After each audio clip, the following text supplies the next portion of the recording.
नमस्कार मित्रांनो, मी स्वाती तोरसेकर एशा पृथ्वीमध्ये तुमचं स्वागत करते. महाराष्ट्राचं राजकारण ढवळून निघालेलं आहे आणि त्याचे नायक बनलेले आहेत ते अंतरवाली सराटी गावचे मनोज जरांगे पाटील. त्यांनी मराठा आरक्षणाचा मुद्दा उचलून धरला. त्याच्या मागे आंदोलन उभं आहे असा एक आभास निर्माण केला, देखावा निर्माण केला आणि मग आपल्या सगळ्यांना माहिती आहे त्यानुसार मीडियामधून हवा पसरवण्यात आली आणि हे आंदोलन म्हणजे कसं बेफाट यशस्वी होतंय अशा पद्धतीच्या वार्ता रंगवण्यात आल्या. असो अशा वार्ता रंगवून काही आंदोलनं मोठी होत नसतात आणि त्याच्या मागे ताकद उभी राहत नाही. गेल्या व्हिडिओमध्ये मी ह्याच्यावरती बोललेली आहे. परंतु मनोज जरांगे पाटील हे मी म्हटलं त्याप्रमाणे नवशिके आहेत. राजकारणामध्ये नवखे आहेत आणि अर्थातच ज्याला आपण म्हणतो कसलेल्या भिडूसमोर ज्यावेळी आपण उभे असतो त्यावेळेला आपण आपल्यावरती काय बंधनं लादून घेतली पाहिजेत, आपण कुठल्या मर्यादामध्ये राहावं, भाषेवरती संयम कसा असावं, या सगळ्या गोष्टींचा मनोज जरांगे पाटीलना बिलकुल गंध अर्थ सुद्धा नाही असं आपल्या लक्षात येतं. आणि मग असा घडी ज्या वेळेला समोर उभा असतो त्यावेळेला आमच्या वेळेचे जे अत्यंत यशस्वी फलंदाज म्हटले जायचे ते गावस्कर किंवा आताचे तेंडुलकर. तेंडुलकरही जाऊन आता काही वर्ष झाली म्हणा. पण तेव्हा गावस्कर बाबत असं म्हटलं जायचं, की त्यांची ती खेळपट्टीवरती एकदा नजर बसली, की ती अशी बसायची, की बॉलरच्या हातातून बॉल सुटला, की तो त्यांना एवढूसा बॉल नाही दिसायचा, तो चांगला फुटबॉल सारखा मोठा दिसायचा आणि तो नेमका कुठे वळणार, कुठला टप्पा घेणार ह्याचा व्यवस्थित अंदाज घेत गावस्कर त्या बॉलला चोपून काढायचा. तीच पद्धत तेंडुलकरांची होती आणि हे दोघंही जण जे आहेत ते स्ट्रेट ड्राईव्हसाठी प्रसिद्ध होते. आता महाराष्ट्रामध्ये हे जरांगे पाटील जे आहेत ते बॉलिंगला उभे आहेत आणि बॉलिंगला उभे आहेत तर आपल्या समोर भिडू कोण ह्याची त्यांना गंध-वार्ता नाहीये. त्यांच्या समोर भिडू आहे तो कसलेला श्री देवेंद्र फडणवीस हा उपमुख्यमंत्री आणि महाराष्ट्र राज्याचे गृहमंत्री. त्यांनी म्हणजे जरांगे पाटलांनी त्यांची जी तोफ आहे ती तोफ ही मराठा आरक्षणासाठी जोपर्यंत ते झिजवत होते तोपर्यंत सगळं ठीक चाललेलं होतं. ती सोडून त्यांनी वैयक्तिकरित्या त्या तोफेचं तोंड हे देवेंद्र फडणवीसांकडे वळवलं आणि मग जो काही चमत्कार झाला तो अक्षरशः बघण्यासारखा होता. तर कारण असं की असल्या भुसकट म्हणजे ती तोफ आहे असं जरांगे पाटलांचं म्हणणं आहे. परंतु ही भुसनळी काय जी आहे ती फुसकट फटाका हा कसा वाजवायचा हे फडणवीसांना चांगलं माहिती आहे. कारण त्यांना मी म्हटलं त्याप्रमाणे त्या गावस्कर किंवा सचिन तेंडुलकर प्रमाणे येणारा जो बॉल आहे ना, तो बॉल एवढूसा नाही दिसत, चांगला फुटबॉल सारखा मोठा दिसत असतो. त्याच्यावरची शिवण कशी आहे, ती शिवणीचे धागे किती आहेत, किती अंतरावर पडलेले आहेत, ते पण फडणवीसांना दिसतं.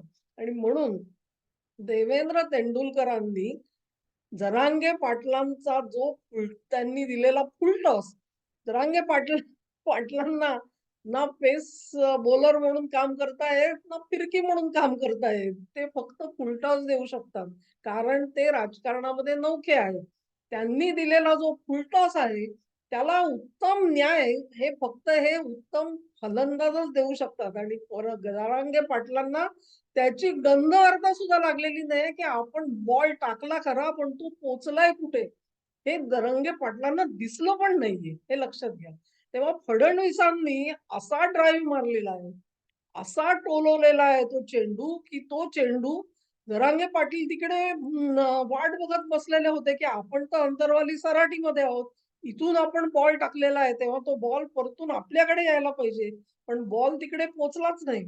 बॉल कुठे पोहोचला? बॉल पोहोचला बारामतीमध्ये. बारामतीमध्ये पोहोचला बॉल म्हटल्यानंतर तिथे वाड्यामध्ये गडबड झाली. गडबड झाली, हा बॉल इथं येऊन कसा पडला आपल्याकडे? आपण तर काहीच केलेलं नाहीये. त्यामुळे एस-आय-टी जाहीर झाल्यानंतर ताबडतोब वक्तव्य आलं. माझा आणि जरांगेंचा काही संबंध नाही. मी त्यांच्याशी बोललो सुद्धा नाही. मी त्यांच्याशी बोललो सुद्धा नाही, असं वक्तव्य शरद पवारांनी त्याच्या संदर्भामध्ये कशासाठी केलं? म्हणजे लक्षात घ्या तुम्ही, की फडणवीसांनी बॉल तिकडे टोलवून नेमकं काय साध्य केलं ते. हे सगळं मी जेव्हा वक्तव्य ऐकलं ना, त्यावेळेला मला खरं म्हणजे त्या बिरबलाच्या गोष्टीची आठवण आली. तो अकबराच्या दरबारात नाही का एक जण एक चोरटा होता आणि त्याला कसा पकडायचा?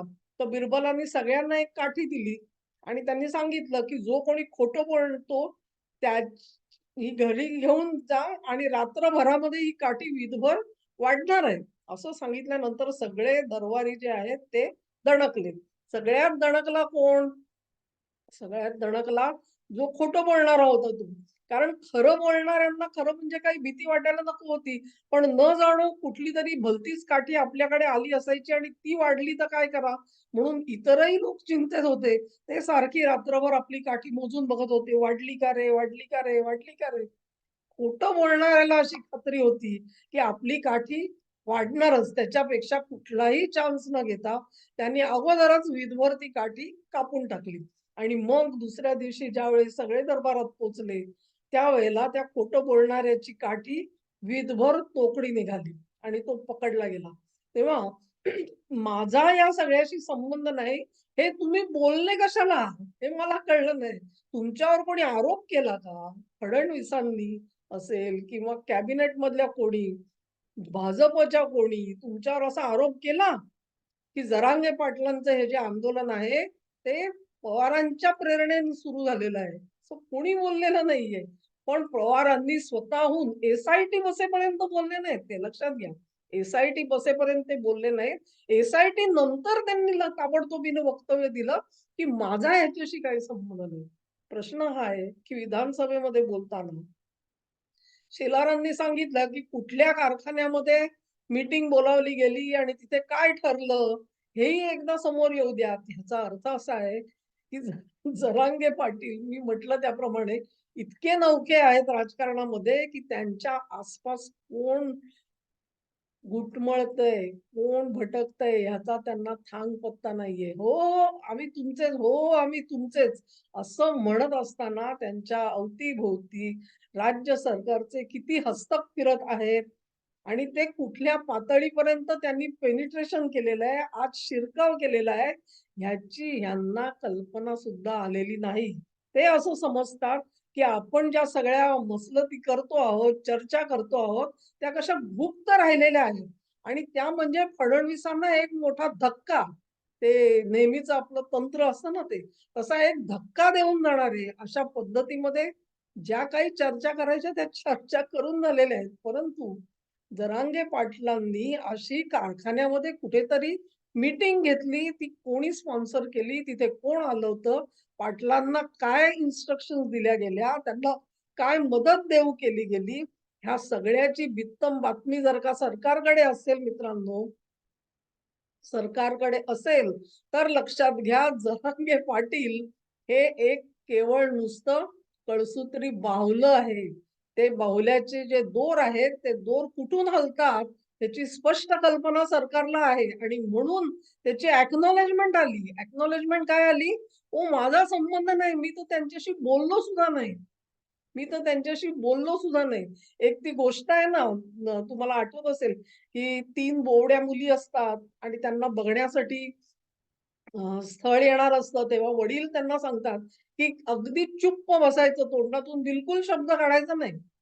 तुम्ही फक्त यायचं आणि चहा द्यायचा पाहुण्यांना. आणि मग ती पहिली मुलगी जी असते, सर्वात मोठी, ती चहा घेऊन येते आणि बिस्किटं आणत नाही. तेव्हा वडील तिला विचारतात, की "अगं मुली चहा आणलास, बिस्किटं का नाही आणलीस?" झालं. वडिलांनी जी चूक केली, ती चूक तिन्ही मुली ह्या कशा बोबड्या आहेत हे स्थळाला सांगून गेली. ती बोई तो बोई, तू कशाला बोई? असं जे झालेलं आहे, तेव्हा तो जरांगे पाटील जे आहेत, ते बडबड करतातच आहेत. ते नवखे आहेत आम्ही समजू शकतो हो. त्यांच्या तोंडून त्यांनी फुलटॉस दिला तेही आम्ही समजू शकतो. तुम्ही फुलटॉस कशाला देताय? माझा काही संबंध नाही सांगून.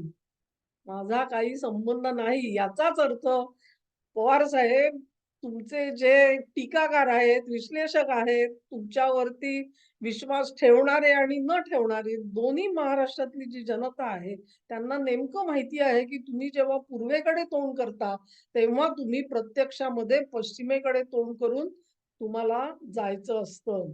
तेव्हा माझा काही संबंध नाही. मी त्यांच्याशी बोललो नाही. ही कबुली कशासाठी आली? एस-आय-टी तर अजून बसली सुद्धा नाहीये. तेव्हा हा जो फुलटॉस आहे, तो फुलटॉस गेला आणि लागलाय बारामतीला आणि त्याचा परिणाम काय झालेला आहे, त्याच्यासाठी ते पोचले कुठे? सागर बंगल्यावरती. तो व्हिडिओ आपण ह्याच्यानंतर बघू. धन्यवाद मित्रांनो. हा व्हिडिओ तुम्हाला आवडला असेल अशी आशा करते. तुम्हाला आवडला असेल तर ही लिंक जरूर शेअर करा. या चॅनेलला सबस्क्राईब करा. हा व्हिडिओ लाईक करा आणि त्याच्या विस्तारासाठी आपलं सहकार्य द्या. धन्यवाद.